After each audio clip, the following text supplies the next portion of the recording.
Hello my dear subscribers, I have very important and interesting information for you. Please watch the video till the end.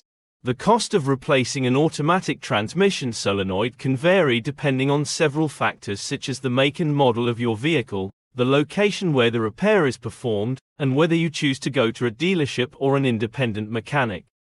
Additionally, the number of solenoids needing replacement and any other necessary parts or repairs can affect the overall cost.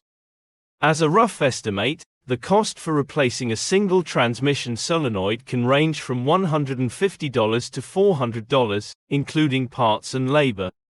However, if multiple solenoids need replacement or if there are other underlying issues with the transmission, the cost can increase accordingly. It's always a good idea to get a few quotes from different mechanics or repair shops to compare prices and ensure you're getting a fair deal. Additionally, consider the warranty offered on the replacement parts and the expertise of the mechanic performing the repair when making your decision. Well, at the end of the video I want to thank everyone who watched to the end and please subscribe to the channel.